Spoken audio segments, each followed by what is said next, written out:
Our first online session was human central nervous system. Human central nervous system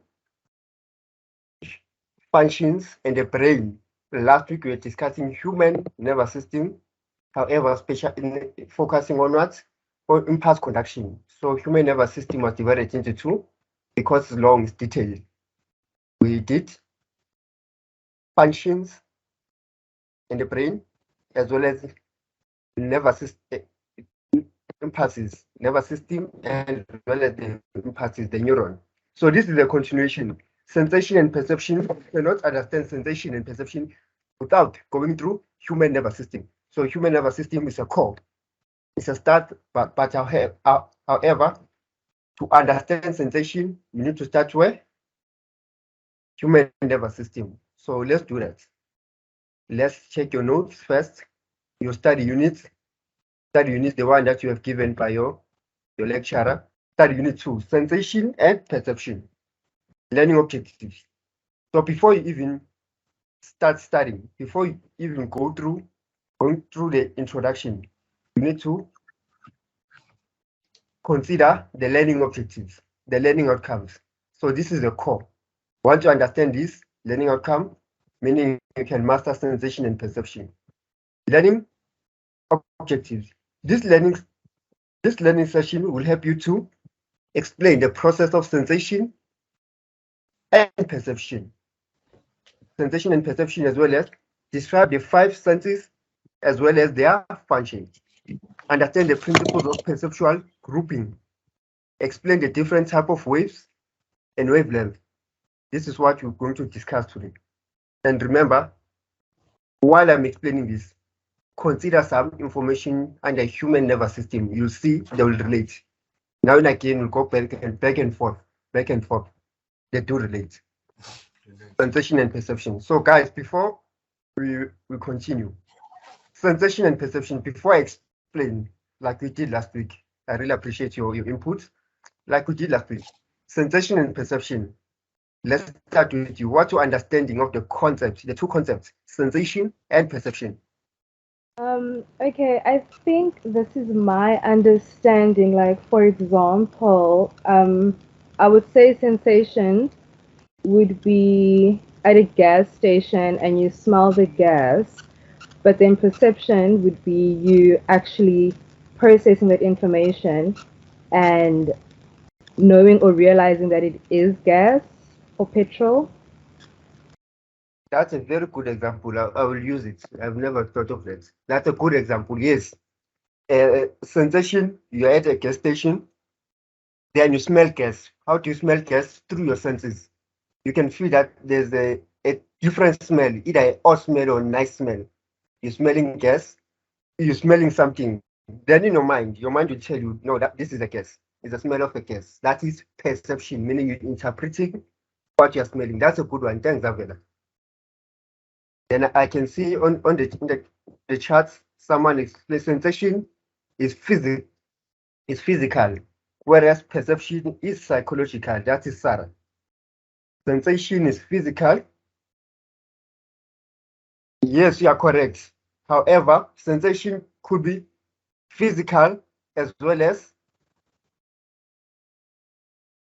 psychological. Physical, when I touch you, that is physical. But remember, I mentioned smell, meaning smell is not something that is physical because there's no touch. But you use your nostrils. Visual as well. Visual, you see a light, then you interpret the mind. Oh, no, but come to think of it. No, Sarah, come to think of it, yeah, you're making a lot of sense. Sensation physical, because it is stimulated by something that is outside. When you look at it in a direction, sensation is most of the time comes from either outside. You can say something that is physical, but when you think about it again, that is like physical. Sensation can come from the inside when you are sick. It's a bit tricky. However, perception is psychological through what? Through interpretation. very correct.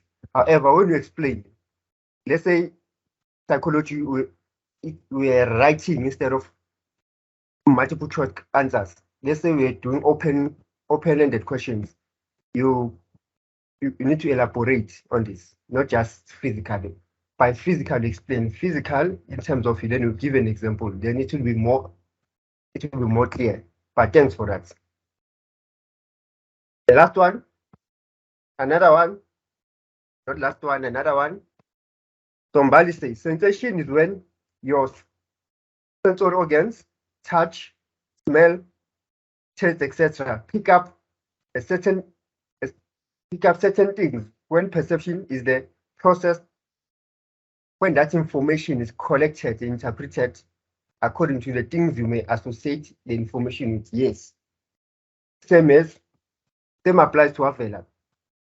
Sensation is when your sensory organs, like touch, smell, taste, pick up something. Like Avela said, pick up a smell. Then perception is a process where you start collecting and interpreting. You're interpreting whether this is a nice smell, this is an odd smell, this is a petrol smell. Thanks very much, guys. Let's continue. So let me give you my explanation as well as the lecturer's explanation. So let's start here. Sensation and perception. Number one, the way in which we receive. Let me check if I did share the chat. Yes. The way in which we receive information and messages and make meaning of it is through the two processes, sensation and perception. The way in which we receive information, messages, and make meaning of it is through these two processes. Let's start with one. The first one, sensation. Sensory reception is the process of receiving sensory or incoming information through the state of awareness, orienting to and monitoring for interpretation to take place. They say it's a process of receiving information. So know that we're receiving information where through senses, or we can say sensory or incoming information through the state of awareness. By the state of awareness, they mean, like Avela mentioned, as soon as you hear the smell, you feel the smell, then your mind, meaning you are in a state of awareness. If I touch you and you feel the touch, meaning it's a state of awareness. Orienting to orientation. When you say come to unit of orientation, we're doing what? We're trying to make sure that you are familiar with UNISA functions, UNISA aspects, UNISA service. Same applies to this. State of awareness, first you're aware there's a smell. Orienting to what type of smell? Not what type of smell. What type of sensation? Is it a smell? Is it a touch? Is it a visual? Monitoring for interpretation, meaning then it's said through what? Through the spinal cord to the brain. So this process happens through central nervous system. Remember, central nervous system is a process of receiving sensory. How do you receive information? Through sensory. We have sensory and motor neuron. Sensory and motor neuron. That's where you receive information. You receive information through sensory. It passes the information, incoming information through the state of awareness. You are aware because you are not dead. You are not asleep. You are aware. That is something. Orienting to what type of sense? Monitoring for interpretation. Then it's sent through what? From senses, it goes straight to your veins, the neurons, to your spinal cord. It needs to be interpreted. So that process of interpreting the meaning of information is the process of interpreting and making meaning of sensory information by forming observations, organizing information, and paying attention to it. It's a process of interpreting making meaning from sensory information by forming observation. They say we think, for instance, when you pass someone, then here associate this colon. Okay, this is perhaps it reminds you of your boyfriend, meaning we think in picture organizing information interpretation. So both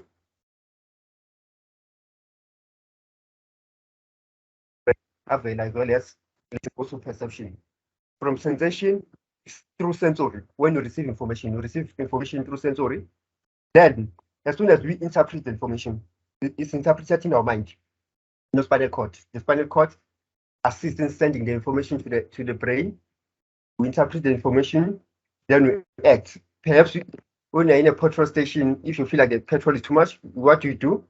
You close the window. After perception, you either close the window or open your aircon. Hope it's clear. Then let's go back here. You see? The chapter sensation and perception is divided into 6 units.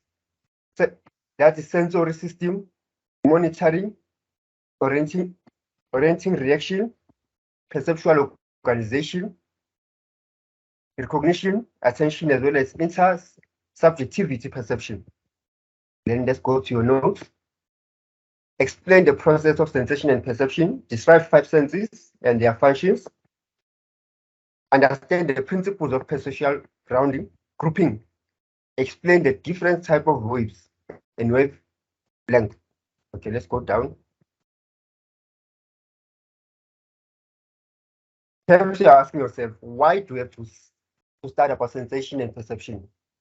We are psychology students, we are social work students, or anyone who's trained, because why are we studying about sensation and perception? How does this relate?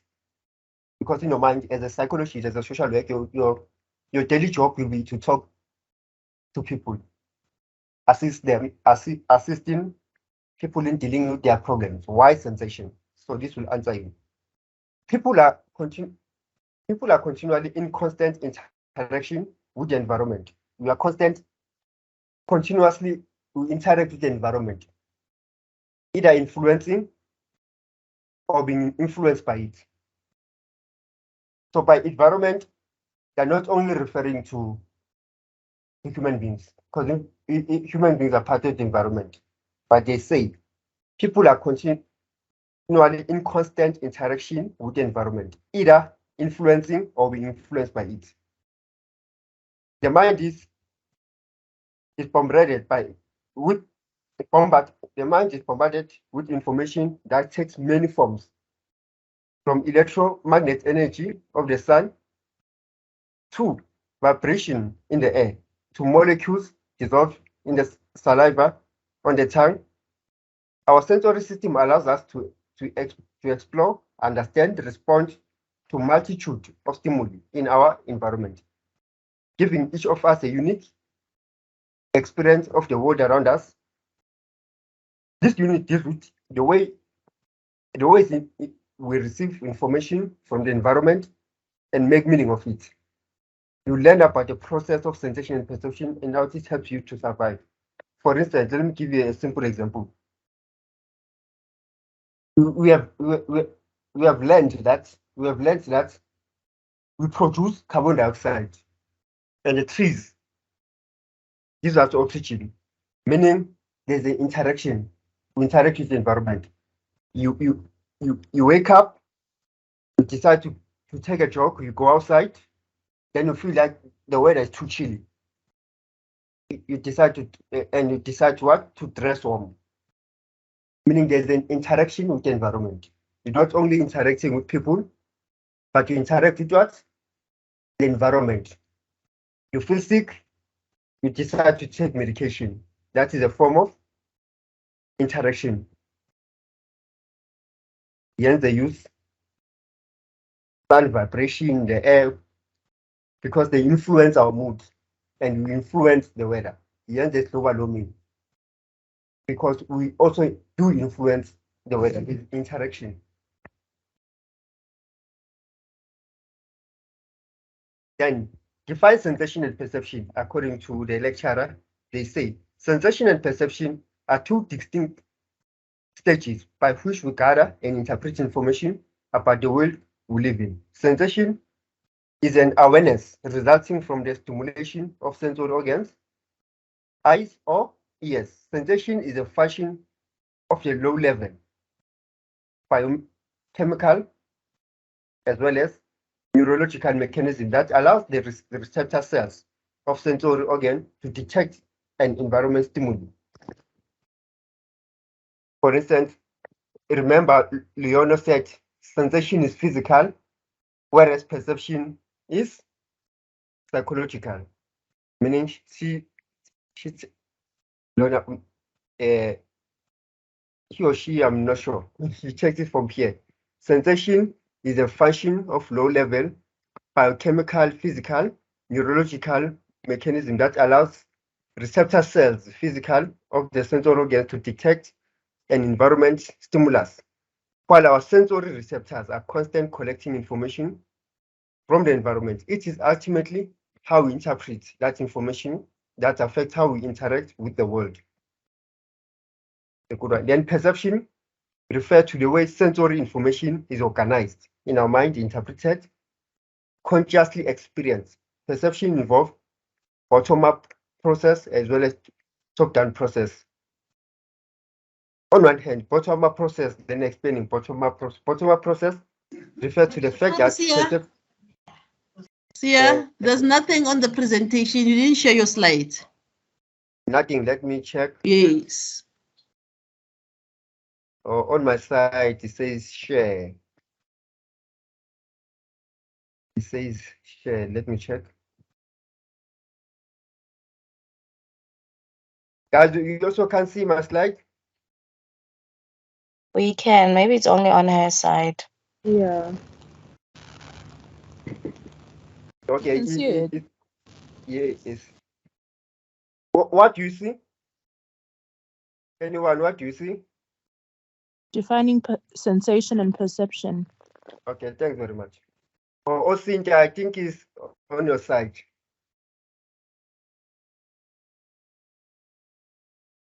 Okay, let's continue. On one hand, bottom-up processing refers to the fact that perception are built from sensory inputs. On the other hand, how we interpret those sensations is influenced by available knowledge, our experiences, and our thoughts.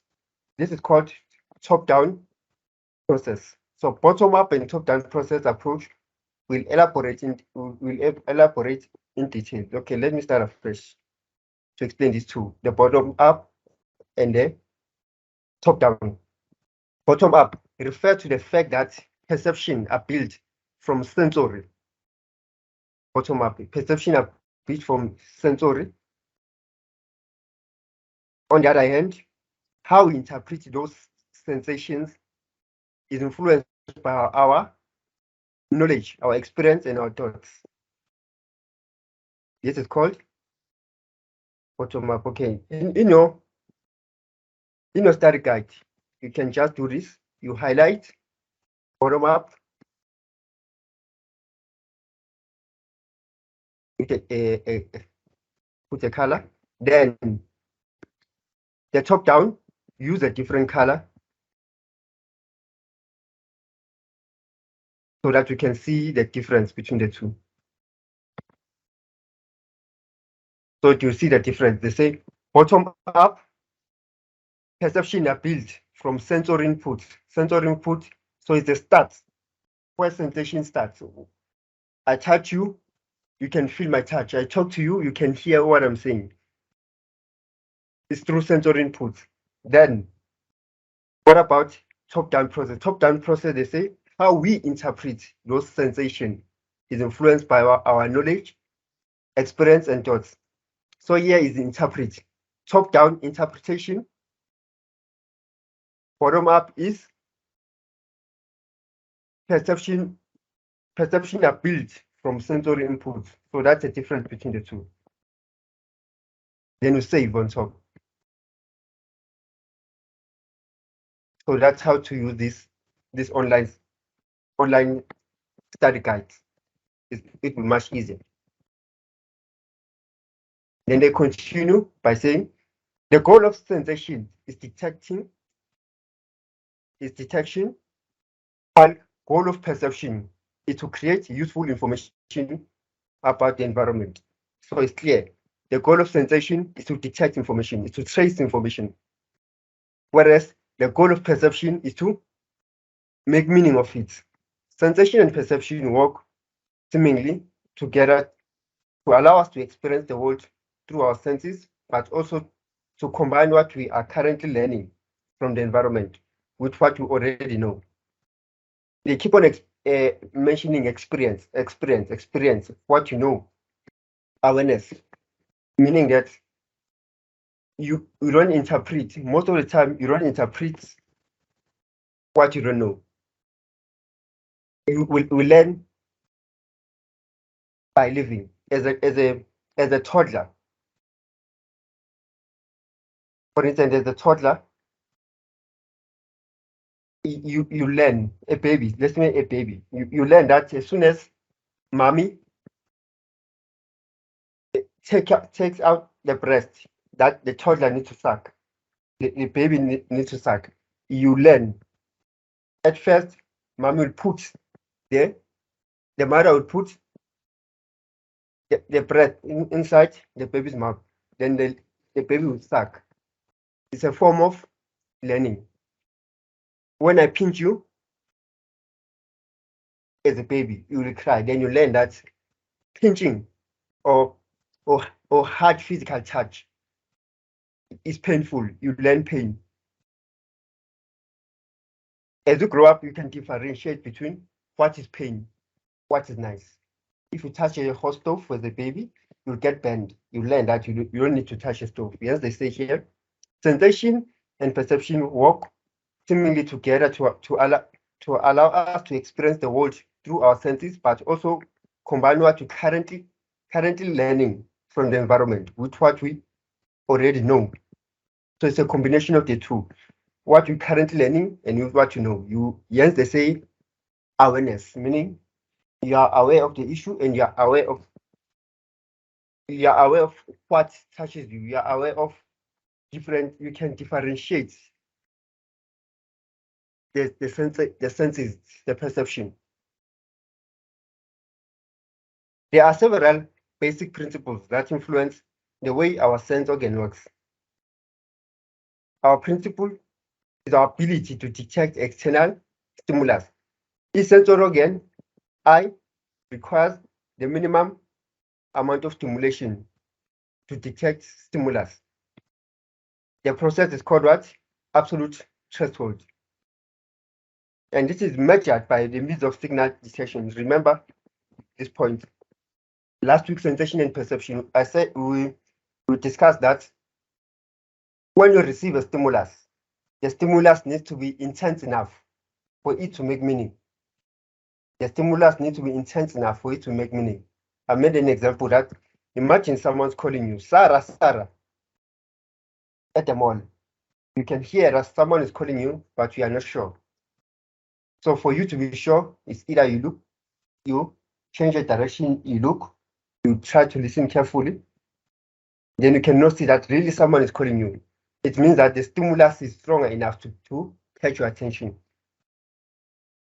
However, if someone whispers your name, chances are you won't hear compared to shouting.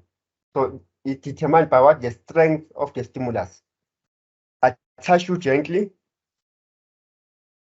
perhaps you'll avoid me. Unless it's a stranger. We are sitting together, a stranger touch you, gently, perhaps you will avoid that because you are used to that touch. But I pinch you, you start giving me attention. This is what they are trying to explain here. They say there are several basic principles that influence the way our sensory organ works. One principle is our ability to detect the external stimulus. Each sensory organ, eye, requires minimum amount of stimulation to detect a stimulus. The process is called absolute threshold. So if they ask you, what is absolute threshold?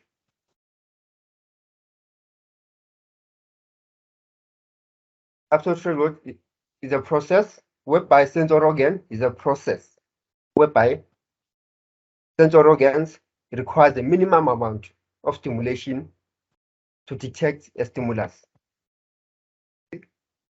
Is a process whereby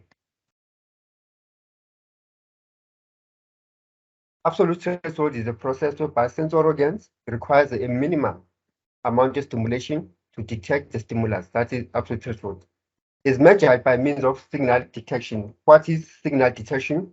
The process at which stimulus signal can be detected by any particular intensity by the senses, by the sense organ. Again, we highlight it, give it a different color.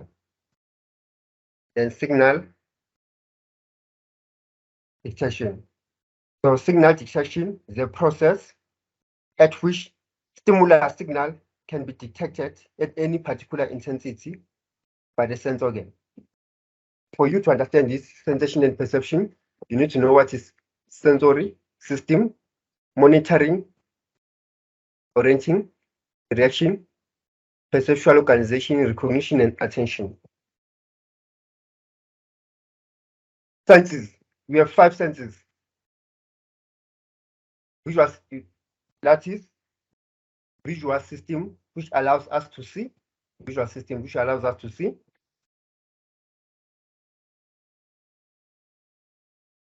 Auditory system, which allows us to hear. Auditory system, which allows us to hear. Proprioceptive. Proprioceptive provide people with information about their movement and orientation in space. We'll explain that. Somatic system. Environment outside skin. Touch, pressure, heat, cold, and pain. Chemical system allows us to experience taste and smell. Okay, visual system, your ability to see whether it's light or dark, your ability to differentiate what colors. This is blue, green. That is visual system. Auditory system, your ability to differentiate what voices. This is says one is talking now. This is your hubby, your child, your friend. You can differentiate voices. You can also determine what the volume, how large the sound is. You play music, you feel that you can't hear clear, you open the volume. If it's too loud, it's determined through what? Auditory system. Proprioceptive system provides people with information about their movement and orientation in space. Let's assume that you are walking, suddenly you creep. However, you don't fall down because of your balance. You manage, you are driving. While you're driving, remember when you're driving, you're not only focusing on yourself, but on the other drivers, on the other motorists. So that's the process of orientation in space, their movement. You interact with the world. Somatic system, they say environmental skin. Environmental skin, that is touch. Number 1, determine whether it's cold or hot. Whether it's cold or hot, it's somatic energy. Pain and pressure. Through what? Somatic energy. Then chemicals allows us to experience taste and smell. The fact that you can differentiate between an odd smell, a nice smell, or petrol smell, toxic smell, is through your chemicals. We use chemicals to differentiate smells as well as taste. You put food in your mouth, then you conclude that, yo, this food does not taste nice. It's through what? Chemicals. It's not just your taste bud. So your taste buds has what? As chemicals that determine what needs to go in, what needs to go out. If we didn't have taste buds with its chemical, chances are we're able to swallow anything. But due to these chemicals, they can determine what needs to go in or what needs to go out. Hence, you'll vomit if you eat something that is not allowed in your system, or you experience nausea. It's through these chemicals. So different chemicals, human nervous system, we have the dopamine, different chemicals that we didn't discuss, but we mentioned them, as well as the neurotransmitters. Those are the chemicals. Okay, let's continue. They say sensory system. Remember sensory system?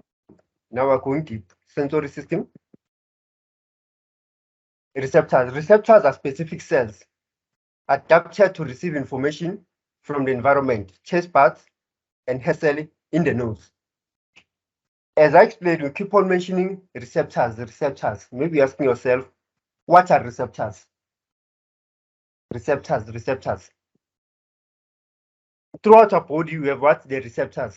The receptors, we have receptors outside skin, we have receptors in your eye, we have receptors inside your nose.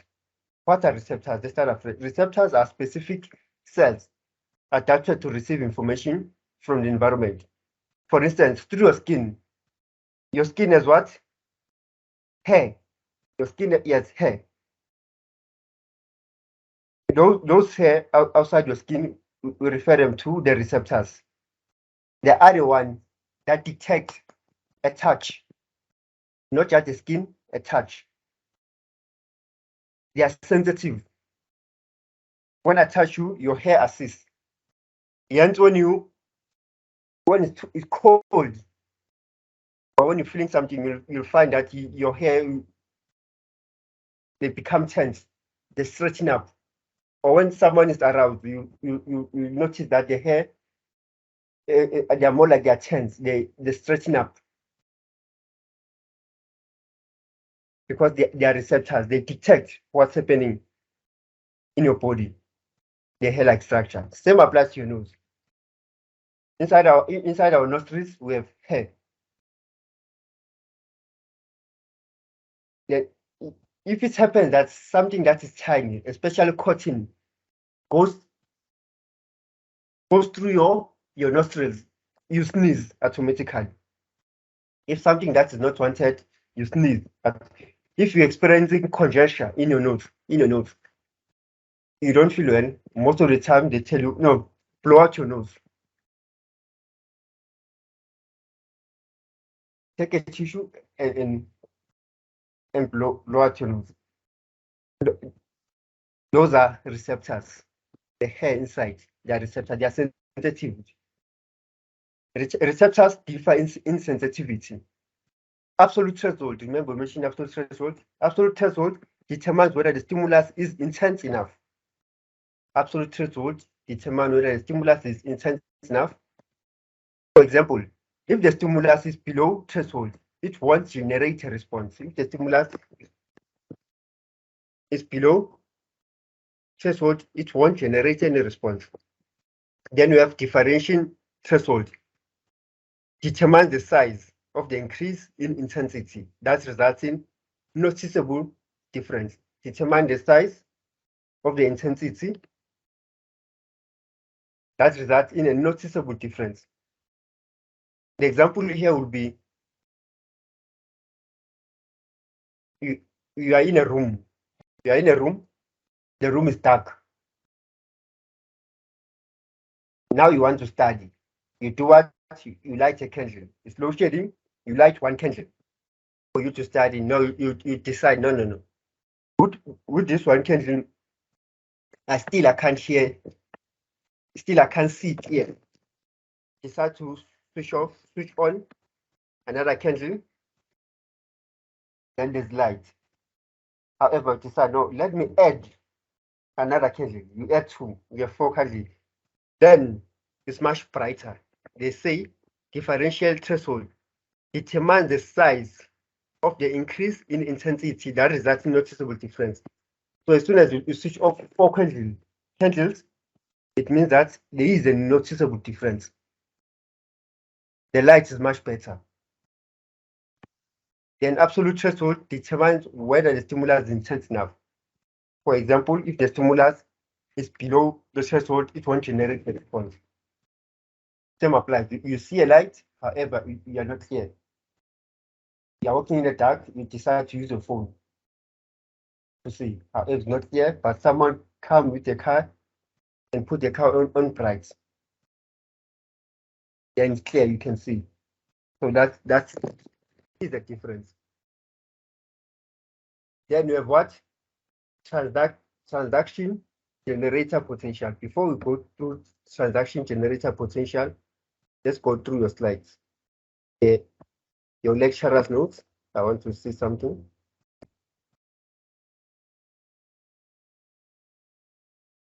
We have explained. We've explained visual, hearing, taste, smell, and touch. I want to make sure that I don't miss anything. The principle of differential threshold, okay? Noticeable difference relates to our ability to detect the difference between 2 stimuli of different intensity. Okay, let me check. Sensory adaptation, 5 sensory system, hearing, auditory. Okay, then you have transaction generator potential.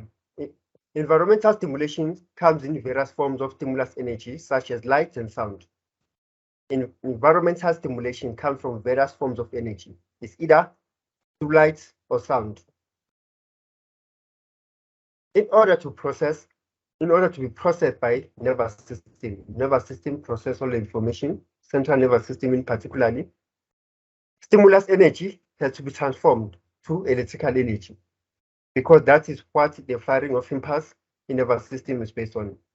So as soon as we receive information, whether through visual, sound, or touch, that information needs to be converted into what? Electrical energy. Remember axons. The process is through electrical, it's quick. You can't trace it. You can't hear it, it's quick. In order to, so this stimulus, environmental stimulation, in order to be processed by nervous system, stimulus energy is to be transformed into electrical energy, because that is what firing of impulse of nervous system is based on. The function of the receptors in the transformation of one form of energy to another is called transduction or conversion.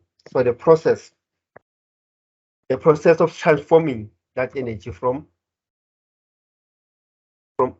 stimulus energy to electrical energy, the process is called transduction or conversion. The function of receptors is a transformation of one form of energy to another. That is called transduction and conversion. Receptor cells are like all nerve cells, in that they have cell nucleus as well as the membrane surrounded by ions. So it's a summary of last week. Receptor cells are like nerve cells or neurons, in that they have cell nucleus and membrane surrounded by ions. Remember, the ions we have what? Potassium as well as sodium. Then there's a resting potential in the receptors called what? Receptor potential. Human nervous system, the neuron, we have resting membrane potential. What does it do? Remember, resting membrane potential, it determines whether the neuron is ready to fire or not. It determines whether the neuron or the impulse is ready to fire or not. Here they say the resting potential in receptor cell is called receptor potential. So here it's called what? Receptor potential.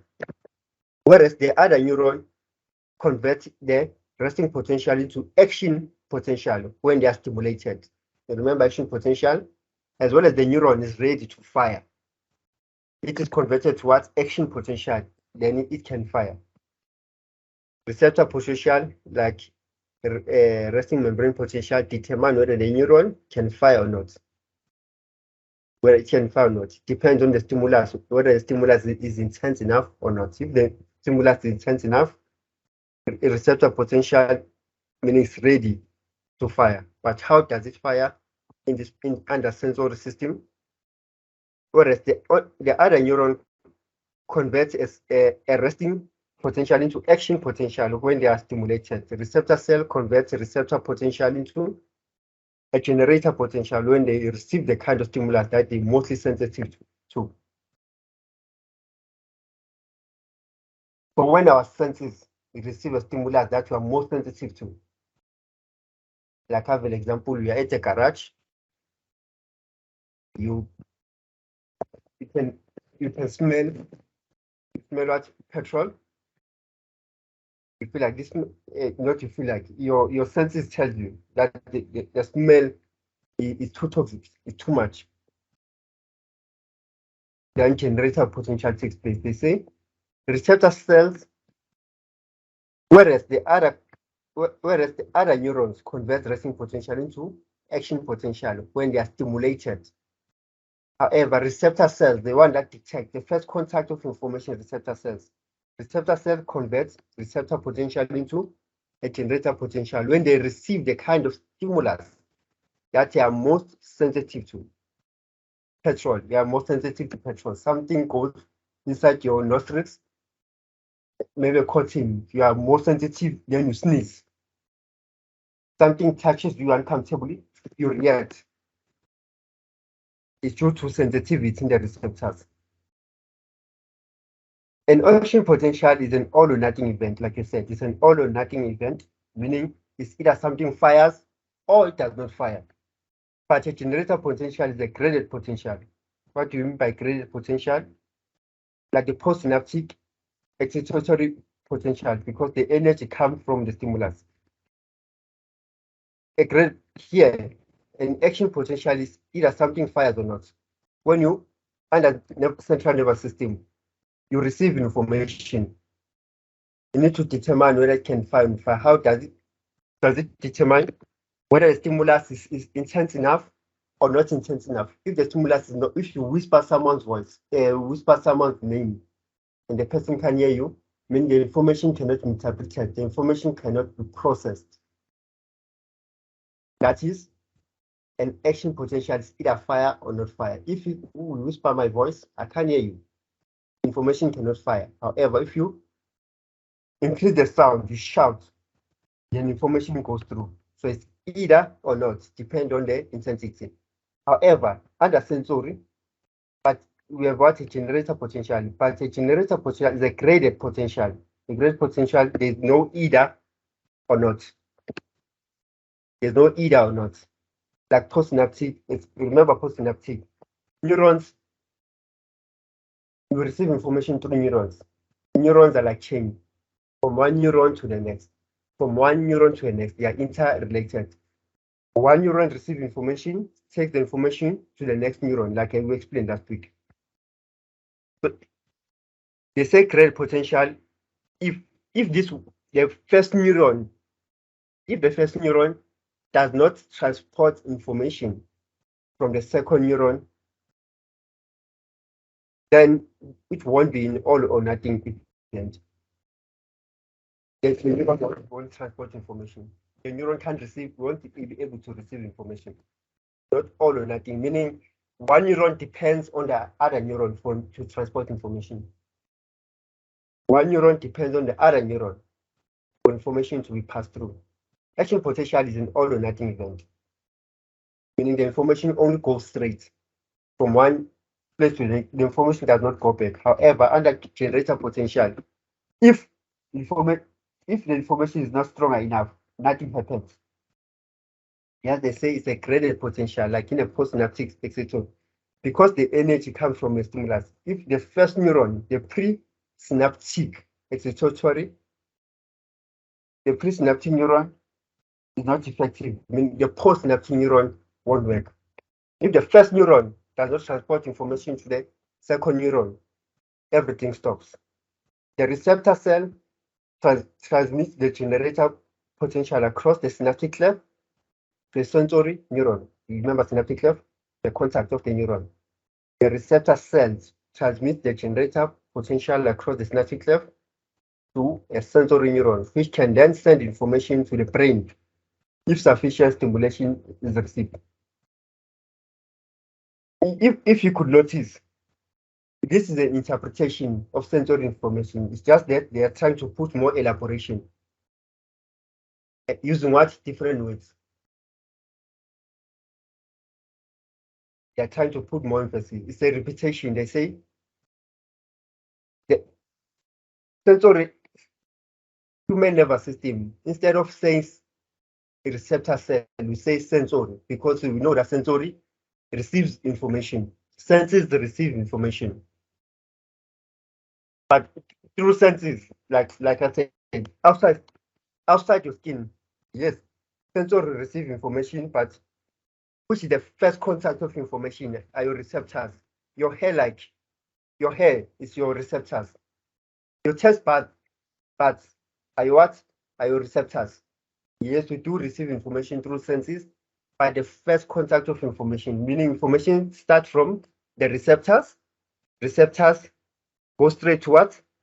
Sensory. I shout your voice, it goes straight to your receptors in your eardrum.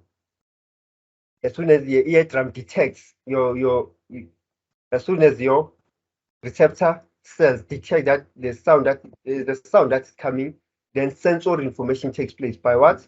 Transporting the information. You see, the receptor cell, you receive information in a touch or I shout your name. First, it starts from the receptor cell.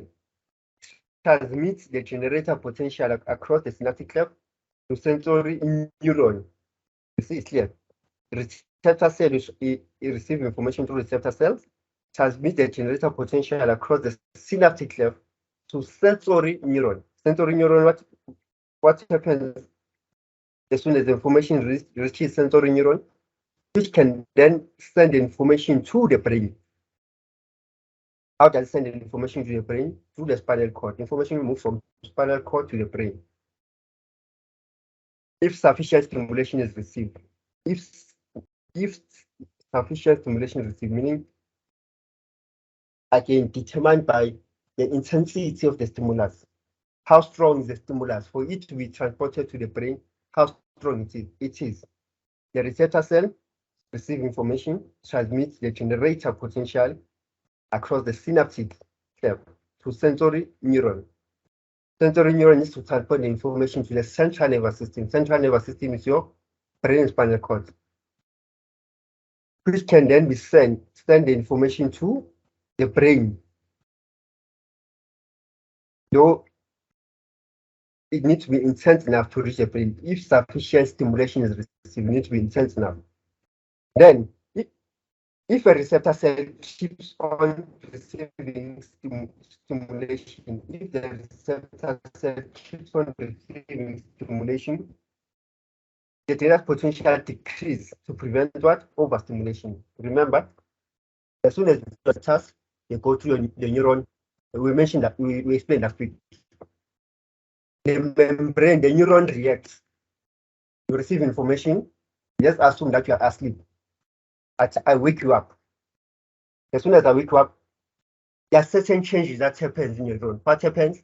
Remember, the fluids from outside goes inside. Ions, sodium ions goes inside, whereas potassium in later stage, potassium needs to go outside.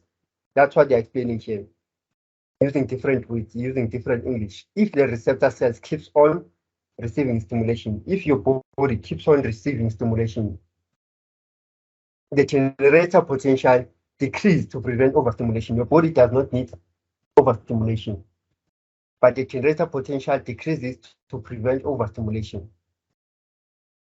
Whereas under human nervous system, reflectory, remember reflectory assisting preventing overstimulation, but under sensory system, generator potential decrease to prevent what? Overstimulation.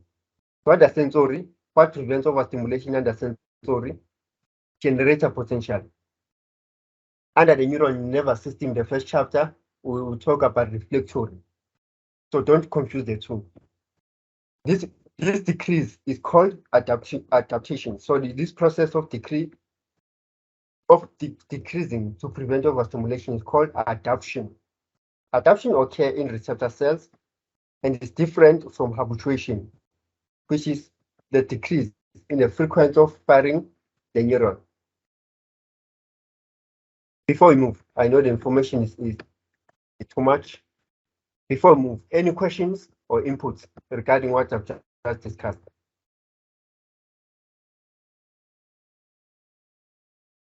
Okay, guys, we have defined what is sensation and perception. We have discussed the 5 senses. We have discussed sensory system. What do you mean by sensory system? Like I said, the information is similar. However, they use what? Different words, different English.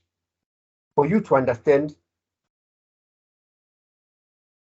sensation and perception, firstly, you need to go through human nervous system. You can't understand sensation without going through the human nervous system. So any question, guys, before I move forward? First chapter, human nervous system. Brain and function. Brain and functions. The functions of the brain. Where is the information interpreted in the brain? Where is the information being interpreted in the brain? As well as spinal cord. How does the spinal cord function? However, the spinal cord and the brain does not work in isolation. I made an example that, let's say a brain is imagine a street pole. A street pole is a light on top. The light is the brain, whereas the pole is the spinal cord.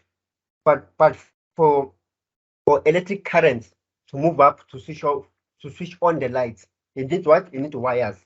Then there are wires around the electric pole. Those wires we refer them to nerve cells, as well as for the neuron. For the light bulb, street light to switch on, you need wires, you need a pole, you need the light. So the light in this instance is a brain. The pole is the spinal cord. The wires are your nerve, neurons. Those are the first 2 chapters: human nervous system, brain and functions, as well as the neurons. So today we are talking about sensory system. Sensory system meaning you are going deep. Before you even talk about the senses, before you even talk about the brain, before you even talk about the spinal cord, the nerves, the first contact of information are what? Are your senses. That's what we are discussing. First contact of information are your senses. Without senses, your neurons don't work. Without senses, how can you interpret information without senses?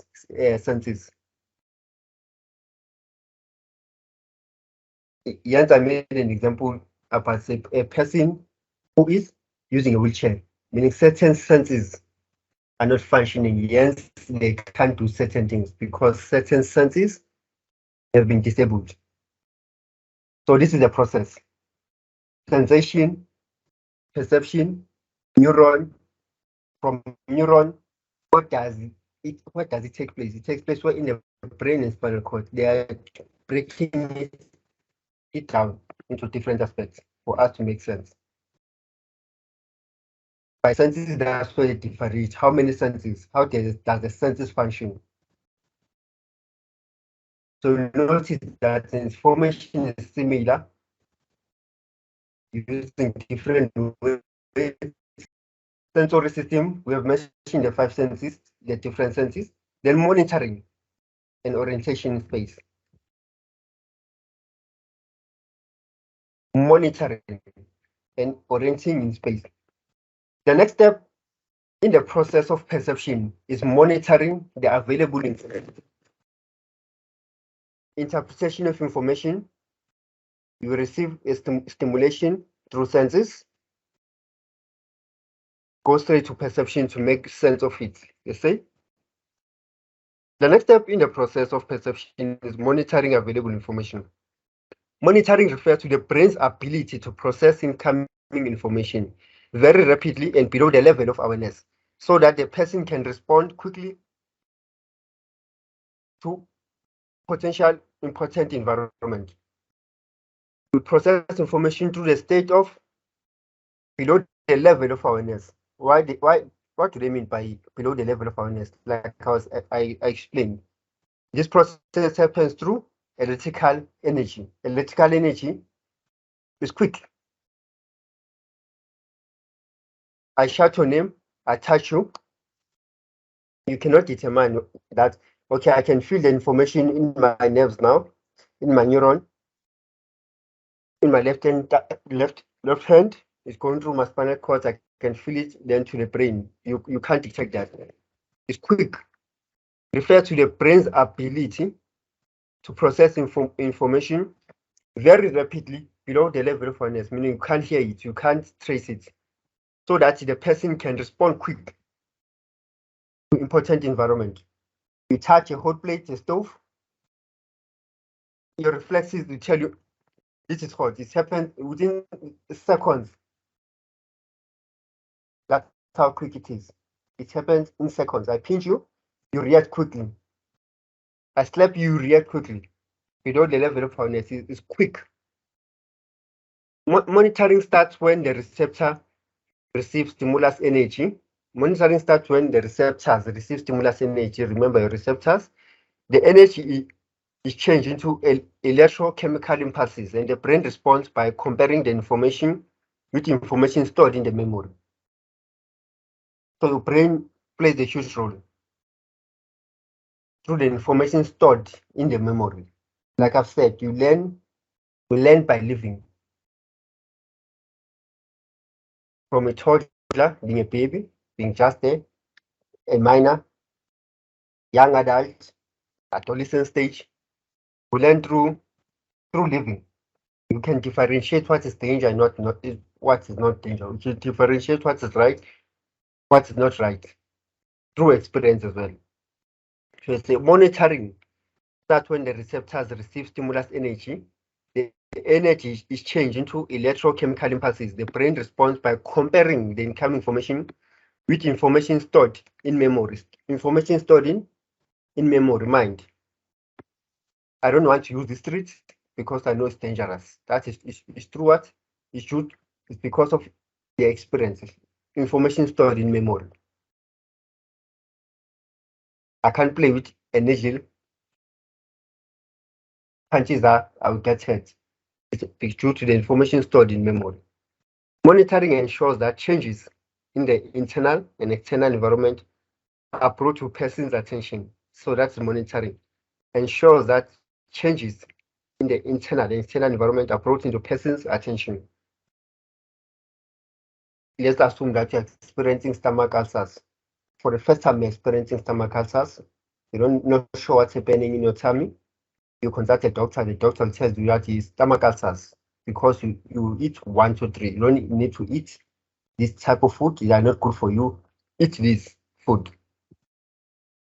How were you able to determine that? It's through monitoring. The same monitoring ensure that changes in the internal tummy or external environment are brought to you by brought to a person's attention. Internally, yes, stomach ulcers. Externally, perhaps you are using either a cologne or a cream that's not good for your skin. So internal and external environment are brought to a person's attention. In this way, a person organizes and selects information. This influences any conscious experience, action, response that follow. One of the effects of monitoring is the orientation. One of the effects of monitoring is the orienting reaction. The OR in short, we call it the OR in short. The OR is a state of arousal that follows any sudden change in the environment. The OR is a state of arousal that follows any sudden change in the environment. Any sudden change in the environment. Through these 3 indicators, there are several indicators that the OR is taking place. bodily signs, vegetative signs, as well as sensory signs. Body signs are increased muscle tone, movement of the eyes and head, body towards the stimulus. Changes, bodily signs. You are walking in the street, you see danger. What happens when you see danger? Like you explained, your body reacts. Your lungs, you pump, you breathing rate. It will be faster. Your lungs expand. Adrenaline is released. Your eyes, like when a person is shocked, your pupil of the eyes enlarge. They say body signs are increased muscle tone, movement of the eye, head, body toward the stimulus, meaning you are reacting toward the stimulus. Vegetative sign, decreased heart rate, held breath, contraction of blood vessels, decreasing salivation, enlarged pupils. Sensory signs are provided by increased sensory signs are provided by increased sensory sensitivity. These are the three indicators when your body is monitoring information. When you receive information, there's monitoring. Like I've said, monitoring, what happens in monitoring is the ability to process the information very rapidly below the level of awareness. Monitoring through electrochemical impulse, the brain response. Monitor ensure that the changes in internal and external are brought to a person's attention. They are aware of what's happening. Then in this way, the person organizes and selects information, and this influences any conscious experience, action, response that follows. Then they introduce what? OR, orienting reaction. One of the effects of monitoring is the orienting reaction. Then they say the OR is a state of arousal that follow any sudden change in the environment. So when you experience any sudden change in the environment, this is what happens to your body. If you experience any form of stimulation, there will be body signs. Body signs are increased muscle tones, movement of the eyes, the head, body towards the stimulus. You are running, suddenly you see a snake. They say you will experience what body signs? Body signs, muscle tone increases because you are shocked. Movement of the eyes, head, body towards the stimulus. Normally, you are walking in the street, then you hear water. You turn, you look at the danger. Even though you jump and make sure that you walk on the pedestrian crossing, however, you look at the danger. They say body signs are increased muscle tone, movement of the eye. You check where the danger is. There is the sound, the gunshot. You move your eye towards the danger. Head, body towards the stimulus. Body towards the stimulus to face the danger. What happens next? Vegetative signs. Uplift, decreasing heart rate, head breath, contraction of blood vessels, limbs, decreased salivation, enlarged pupils. Sensory stimulus are provided by an increased sensory sensitivity. Sensory sensitivity, how intense was the gunshot? How intense was the whoop? Beep, beep. Again, it's due to experience. If you are familiar perhaps with snakes, sensory sensitivity won't be that intensive because we are familiar with snakes. We know this snake is dangerous. This snake is not dangerous. How quick is the snake? Where are you? You know how to react when you see the snakes. You know how to react when you see a dog in the street. It will be determined by your experience. Through your experience, then sensory and sensitivity will determine. If you are familiar, then you relax. If you are not familiar, meaning the sensory sensitivity will be determined.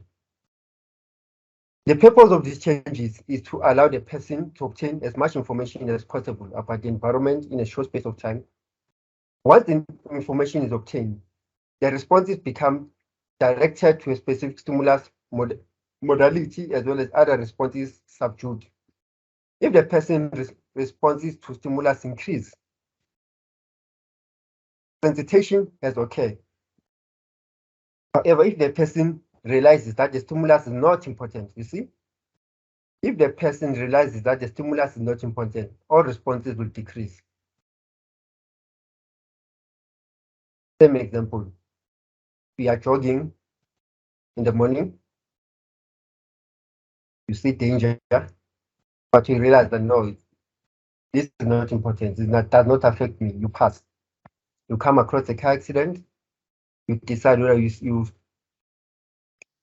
stop the car to see what's happening, or you just move around. And they say it will depend. If the person response stimulus increase, sensitivity has occurred. However, if the person realizes that stimulus is not important, if you feel like no, this is none of my business, you pass. It means that all the responses will decrease. If you feel that is important, you pay attention to it. You see a dog, we avoid it, meaning your level of response depends on the sensitivity, depends on your experience. If the stimulus then keeps on occurring, then the person does not stay in a heightened state of responding, but become habituated to the response. So this one needs a different example. They say if the stimulus then keeps on occurring, then the person does not stay in heightened state of responding, but become habituated to the response. What is habituation? Habituation is a basic form of learning and tells the person that the stimulus can be ignored, that certain response can be stopped. For example, a sudden loud noise may startle you, can cause you to stop working for a moment. But if the noise continues, you ignore it and carry on working because it is not important. In other words, you have become habituated to the noise.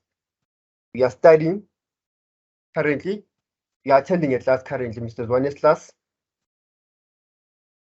While you're attending, I'm busy talking, then you hear the noise outside. Perhaps they are cutting the grass.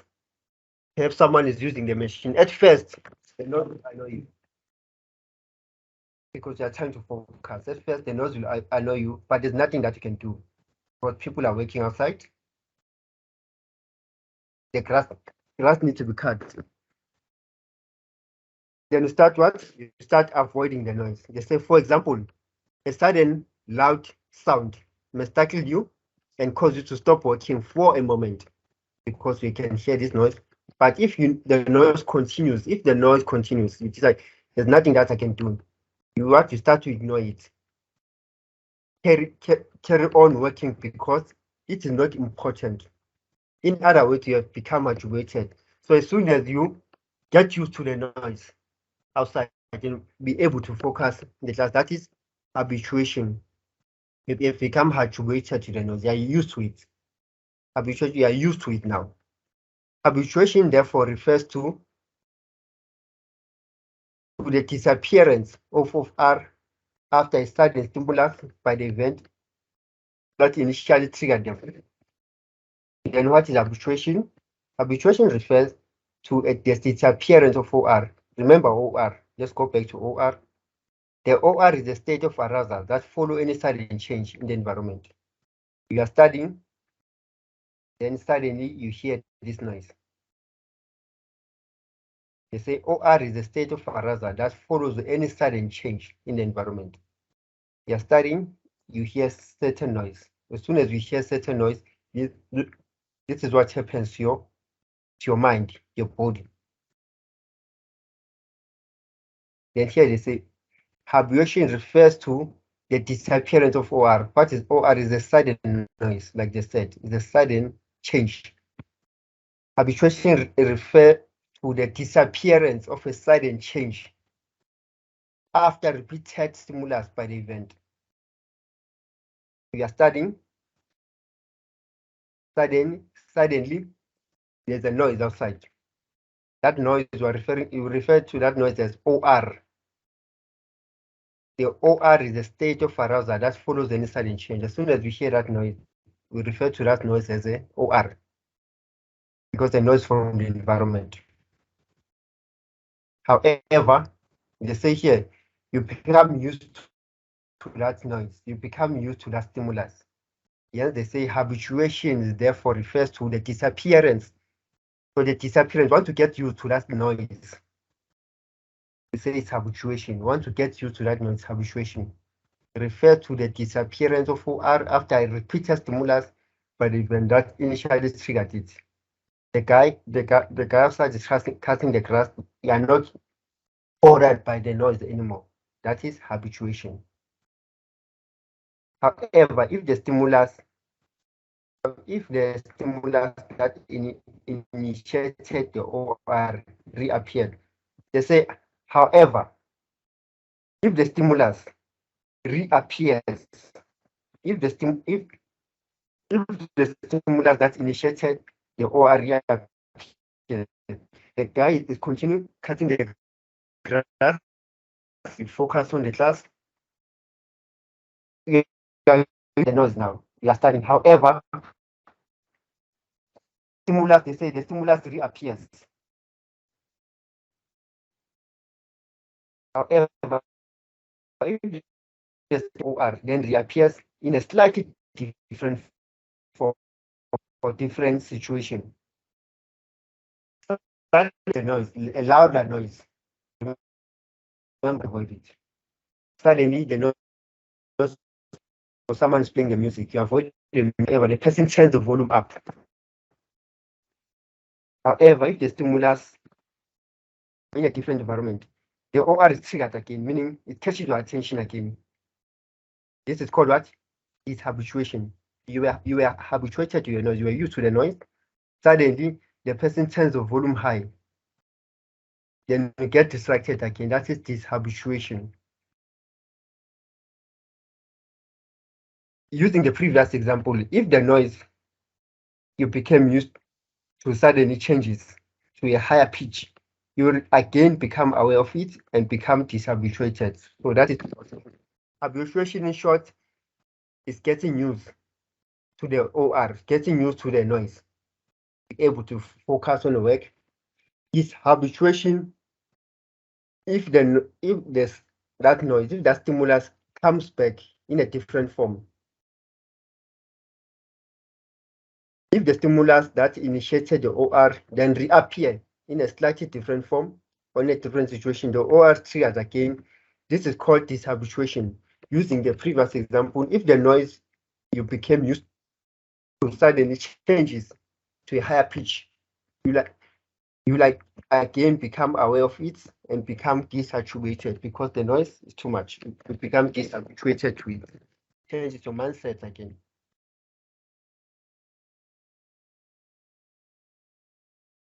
That is dishabituation is a form of OR that allows us to become aware of the potential importance of changes in the environment that we become used to or familiar with. All these responses occur before the stimulus has been recognized, giving meaning. You see? It's tricky, but it explains what we mean by sensation. Before we go to the brain, before the neurons, what happens to sensation? Then we have perceptual organization. Perceptual organization, the process whereby attention is given to relevant and important rather than irrelevant and less important. The process whereby attention is given to relevant or important information rather than irrelevant and less important. We pay attention to what is important to us or what is relevant. Remember the example. You're walking the street, you see something, it will only attract to you if it's relevant or important to you. If you feel like it's not important, you pass.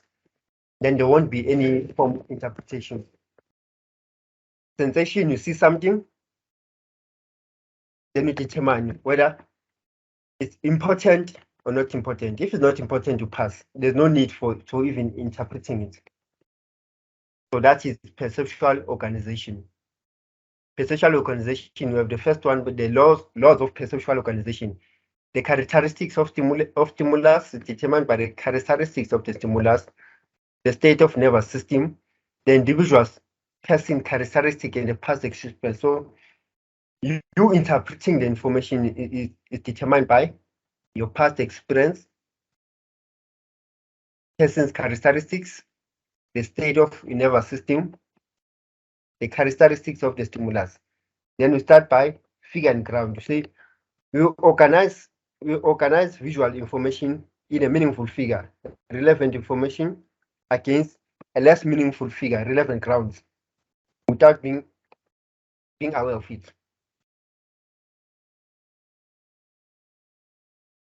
We organize information through relevant figures. Let's check something here. In your notes, let's go to figure and ground.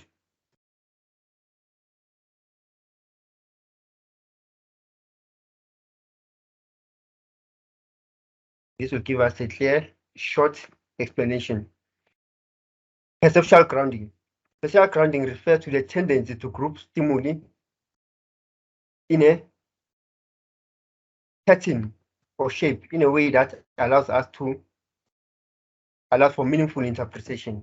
Perceptual grounding refers to the tendency to group stimuli in a pattern or shape in a way that allows for meaningful interpretation. In the early 20s, theorists by the name of Max, Wolfgang, as well as Katz, believe that perception involves more than slightly combination of sensory stimulus. So they believe that not only interpretation of information, perception does not only happen through sensory stimulus. They believe this belief led to a new movement in the field of psychology known as gaslight psychology. The word gaslight is used to reflect the idea that the whole is different from the sum of its parts. The whole is different from the sum of its parts. In other words, what do they mean by this? The whole is different from the sum of its parts. In other words, the brain creates a perception that is more than simply the sum of available sensory inputs. It does so in a predictable way. The psychologist translated these predictable ways into principles by which we organize sensory information. So according to this theorist, not only sensory help us to determine information. However, there are other factors that help us to make sense of the information. There are the other factors that increase our perception. What are those factors? Number one, good figure. A good figure. Objects grouped together tend to be perceived as a single figure. Tendency to simplify. So our mind tends to simplify certain aspects due to our experience, like they said. It's based on the experience, it's based on the person's characteristics. Objects grouped together tend to be perceived as a similar figure.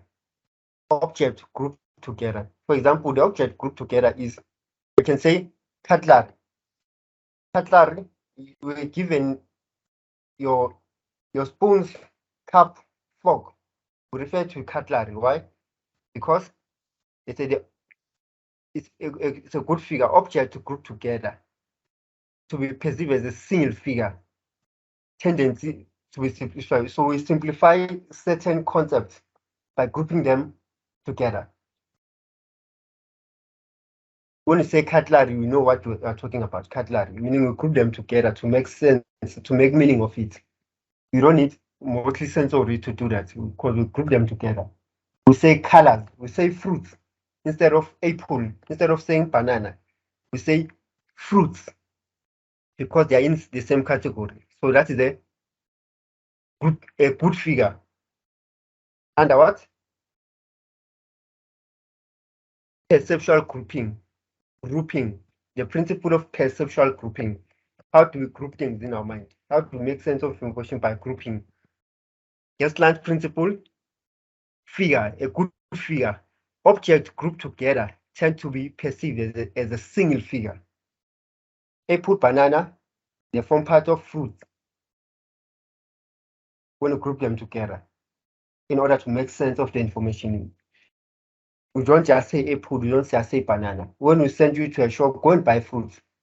What type of fruits? Then you mention there's a fruit salad. Group them together. Then the second one, similarity. We group things through similarity. Objects tend to be grouped together if they are similar. Objects tend to be together if they are similar. Then they give a diagram. Similar objects, we tend to group similar objects together to make sense of it. Similar objects, same applies to when you go to a shop, a supermarket, you know where to find sugar, you know where to find fish oil, you know where to find tomato sauce. They group things together for us to make it it's more like a shortcut of learning. We group them together for shortcut learning. The cashier, that machine, the cashier machine, you'll see there's a slot for paper, slot for 10 rands, 20 rands, 100 rands, slot for coins. Objects tend to be grouped together if they are similar. Then you have what? Proximity. Proximity. Objects tend to be grouped together if they are close to each other. Objects tend to be grouped if they are close to each other. Then they use this example. The proximity will be in your household. You have a container for sugar, a container for coffee, container for tea bags, container for milk. You see this pattern? They are grouped proximately. Objects tend to be grouped together if they are close to each other. You pay a visit to my house, they say, you can make yourself coffee. As soon as you see containers grouped together, it's much easier to assume, okay, there's sugar here, there's powder milk, there are tea bags. They are grouping proximately. So it's much easier to know that, okay, that's where I can find the coffee. You don't open different cupboards to make tea, but you'll find them in the place proximately.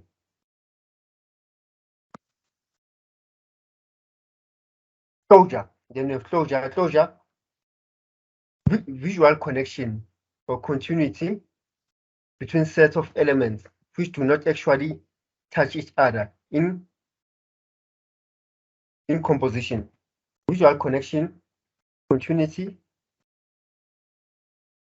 between sets of elements which do not actually touch each other. I will explain this. They say continuity. When there's an intersection between two or more objects, people tend to perceive each object as a singular uninterrupted object. Symmetry. The object tend to be perceived as a symmetry shape that forms around their center. Okay, remember we've mentioned figure and ground. We organize visual information in a meaningful figure, relevant, whether the information is relevant or irrelevant, without being aware. Then we continue. We say we have contour. Refer to the boundary. Refer to the boundary and other figure that separates the figure from the ground by brightness, color, and construct. Then we have closure. Closure refers to our tendency to complete something spontaneously so that it has a meaning, which depends on a great deal of our experience in the world. Closure would be you see a broken glass. You see a broken glass at a party. Once you see that broken glass, you can determine whether this was a wine glass or beer glass. This was Heineken. This was what? Juice. A glass for juice. Closure refers to our tendency to complete something spontaneously so that it has the meaning. You see a broken glass, it's easy to conclude that, okay, this green glass could only be Yanniken or flying fish because it's green. It refers to our tendency to complete something spontaneous so that it has a meaning in our mind. We make meaning because we see something. Because the glass is green, we assume that was a glass for wine, a beer. We say a broken glass as well. We assume that this was a wine glass because of our experience. You're walking the street, you see what's a blood. Once you see blood, you associate blood with what? Danger. Maybe someone was mugged. Maybe someone is fallen. Someone was shot.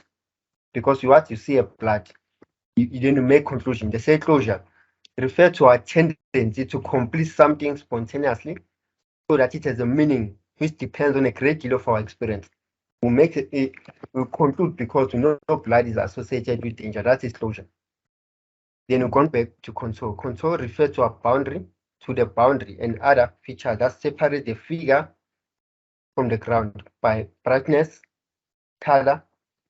This instance is what by you want to make sense of something, you see something. However, you can't see clearly due to either brightness, due to its color. However, the more you move closer, you can determine the color, that this color is red, this color is green. Control, determined by the distance. Perceptual grouping, like I explained, perceptual grouping refers to the tendency to group stimulus in a pattern, shape, in a way that it is most likely to help us to interpret information. Proximity, similarity, symmetry, and continuity. Those were the ones that we're explaining. So we have one. Number two, spatial organization. Spatial organization help us to make sense of what we see. Explain why we see the world in 3 dimensions. We see the world in 3 dimensions: height, width, and depth. That's how we see the world. In terms of it, depth, height, width. We know that in our mind, the world is too large. The world is wide, depth. But the actual image in the retina is flat. However, the world is round. We can agree that the world is round. However, through our eyes, we see it's flat. It's a flat ground. That is the width and the height. Even though the world is round, but what do we see? We see the world as flat in 2 dimension, width and ground. And then they mention what? Perceptual constant. Perceptual constant, we see things as having particular shape. We see things as having a particular shape. What shape? We see things as having constant size, constant shape, constant color, constant brightness. Constant size. We know that the airplane is big. However, in our eye, it's small because we can see it through our eyes. It's small. A person can be big, 1.7 tall. However, in our eyes, the size is constant because that's how it has been designed. The size is constant. The plane is big, but when you look up, when the plane is passing, you can see it through our eyes. We can assume that it's small. That's what you mean by constant size. Constant shape.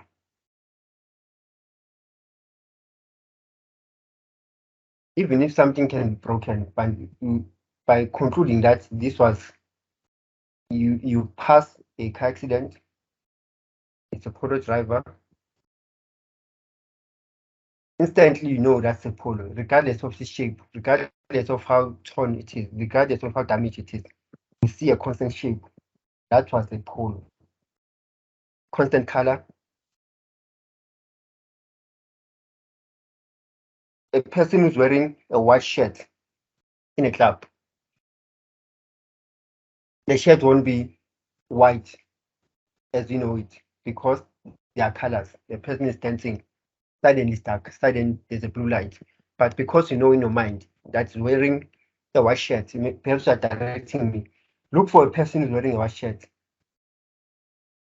To me, it's difficult because colors are changing at the club. Or you're standing in a shade. The color of the shirt will be perhaps cream white instead of white. However, you know that the person's color of the t-shirt is white. Like whether you work in the dark, in the light, we have a constant shape that is white. Same applies to constant what? Brightness. Illusion. Illusions are a form of mistakes in perception. Yes, illusion are a form of mistake in perception. It is not a vision of something that it does not exist. Perception we are not always correct. It's due to accuracy, and we also make mistakes. Illusions are form of mistake. The example here of illusion is a glass door at a supermarket or the mall. You'll find people now and again hitting the glass door. You're walking in your mind because you know that most of the time I pass here. Suddenly you walk and hit the door. Even in your house, you'll find visitors suddenly hitting your glass door by mistake. They intend to go outside, boom, the glass door, and it looks stupid. These are the form of illusion we make in our perception. You assume that the door is open, but the door is closed. Are forms of mistakes in perception. It is not a vision of something that does not exist. So it does exist because you know that you can pass here. But in your mind, you don't think of a glass door. You pass straight because you want to move to the other side. So those are the forms of mistakes we make in our interpretation. Recognition. The process of recognizing and the process of recognition is an example of attributing meaning to something. Recognition occurs when we build up a stored concepts, groups, which we use to classify information that is perceived. Remember, we said we pay attention to what is relevant or important to us. If it's less important, if it's less relevant, we forget about it. Also applies to recognition. Recognition is the key determinant in what to pay attention to. The process of recognition is an example of attributing meaning to something. Making sense of something. Recognition occurs because we build up a stored concept and groups in our mind. I recognize this.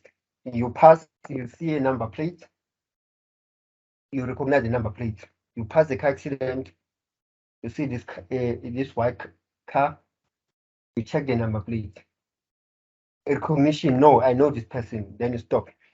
It's true, they say we stored concepts in our mind. Groupings, which we classify information as perception. You are writing an exam, you see a question in an exam, you write normal. They did ask this similar question while I was doing my assignments. You recognize. Recognition occurs because we build up a stored of concept groups, which we use to classify information that is perceived. Again, attention is a key determinant. Paying attention happens at a high level of awareness. Paying attention happens at a high level of awareness. Through what? External determinant and internal determinant. What do you mean by? Let's start with internal determinant. Internal determinant, attention will be attracted by something that is important or inherited interest of interesting to your personality. We pay attention to what interests us. If something does not interest you, you avoid it. So attention is due to what interests us, what interests our personality, our needs. Individual, when we go to a shop to buy something, you pay attention to what we need, or you pay attention to what interests us. Going for shopping, you pay attention to what interests you. That is due to your personality, your taste, your interest, your individual disposition. That's why they say internal determinant. You see, all this process explains sensation, what triggers your sensation, what triggers the sensation. If it's not important, you pass because it does not trigger your attention. However, it is important or it interests you, then your senses work. You pass in a glass door, you do window shopping, certain shop, the display, you see a jacket that you like, you stop, you look at the jacket, meaning your sensation are not now working effectively.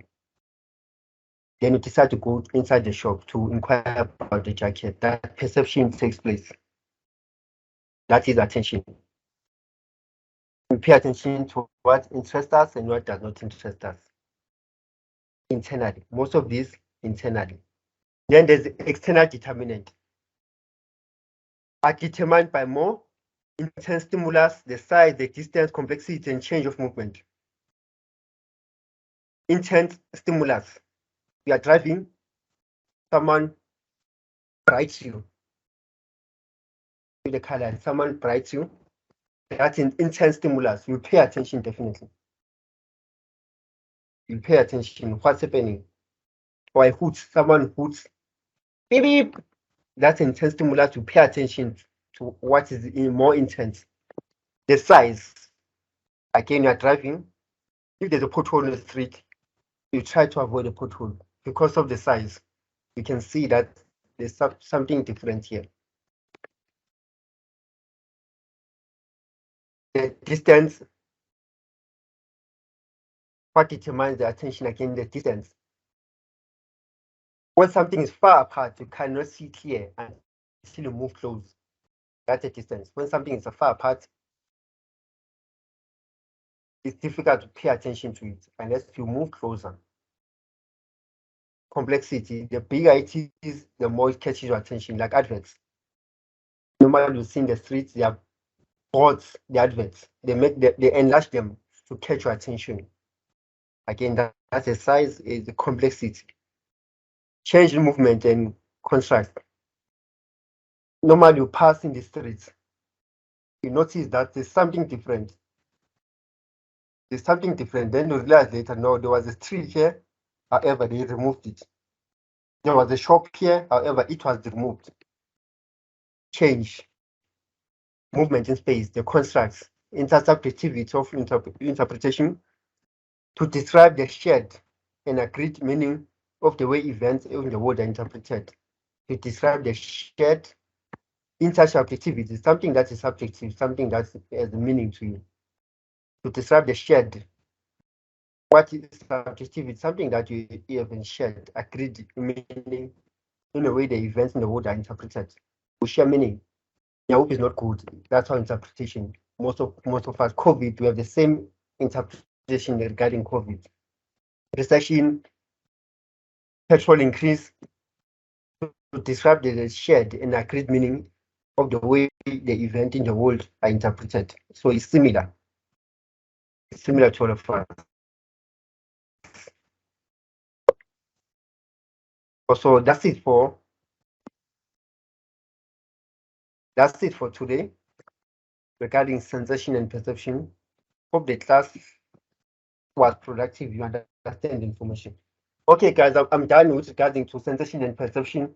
Any questions? Any elaborations before we move on? So we are done with human nervous system as well as sensation and perception. Those are the key chapters. Remember, your final exam is 50 multiple choice questions. 50 multiple choice questions. We have about 8 chapters. In this 50 multiple choice question, you'll notice that if you go through the past papers, sensation and perception, they consist of most of the marks because it's detailed. You'll find the first 20 questions, they're under sensation and perception, even 25. Sensation and perception as well as human nervous system because it's intense, because it's the more detailed information. 15 human nervous system questions, Then they add 10 under sensation and perception. The rest of the chapter, they say 5 to make up 20, to make up 50 questions. So that's how it is. Thank you, Sarah. No questions from me. So these two chapters, human nervous system and sensation, if you don't understand now, go back, try to make sense of them. Final exam, official writing, November. 50 multiple choice question. Within the 25% could be human nervous system and sensation, or 20% of that is human nervous system and sensation and perception. So if you don't understand, go back, make sure that you understand these two chapters. They consist of the high marks.